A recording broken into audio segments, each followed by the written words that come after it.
आधी मतदार याद्या साफ करा, नंतर निवडणुका घ्या. दुबार मतदारांचे पुरावे दाखवत राज ठाकरेंची मागणी.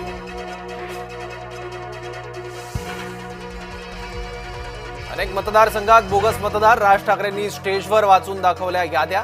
बोगस मतदान झाल्याचा राज ठाकरेंचा दावा. आज ठिणगी पडली आहे. वणवा केव्हाही पेटेल. अॅनाकोंडाला कोंडायची वेळ आली आहे. उद्धव ठाकरेंची सत्ताधाऱ्यांवर जहरी टीका. राज ठाकरेंनी पुराव्यांचा डोंगर आणलाय. मतदार याद्यांमधील घोळ दुरुस्त करा.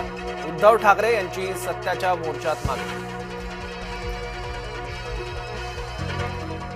मतचोरी केला तर वज्रमूठ टाळक्यात आणू, उद्धव ठाकरेंचा सरकारला इशारा.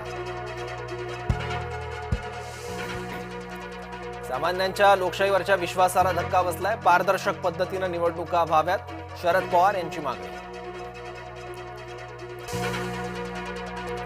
मतदार याद्यांमधील घोळ कोणाच्या इशाऱ्यावर, निवडणूक आयोग सरकारचा पार्टनर, काँग्रेस नेते विजय वडेट्टीवारांचा हल्ला. विरोधकांचा सत्याचा मोर्चा, भाजपचं मूक आंदोलन. विरोधकांच्या मतचोरीच्या आंदोलनाला भाजपचं प्रत्युत्तर. दक्षिण मुंबईतील बाबुलनाथ मंदिराजवळ आंदोलन.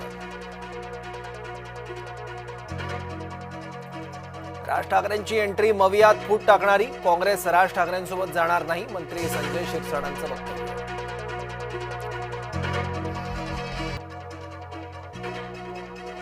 महाराष्ट्र केसरी सिकंदर शेखला पंजाब पोलिसांकडून अटक.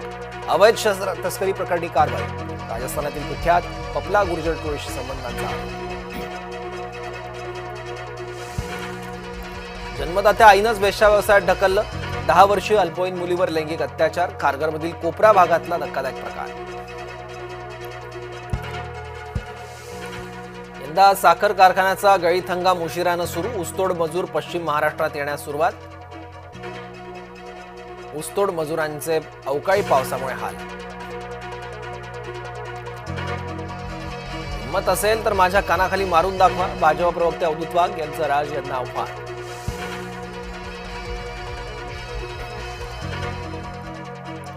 शेतकरी कर्जमाफीवरून अजित पवारांचं पुन्हा वादग्रस्त विधान. निवडून यायचं होतं म्हणून आम्ही कर्जमाफी करू म्हणालो. अजित पवारांच्या वक्तव्यानं शेतकऱ्यांमध्ये संताप.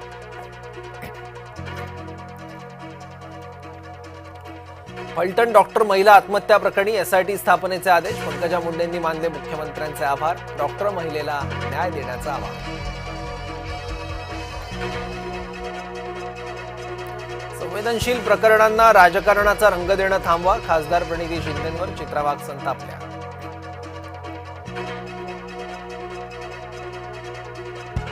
मतदारसंघात बरेच मंत्री झाले पण काही केलं नाही. गुलाबराव पाटील यांची खडसेंवर टीका.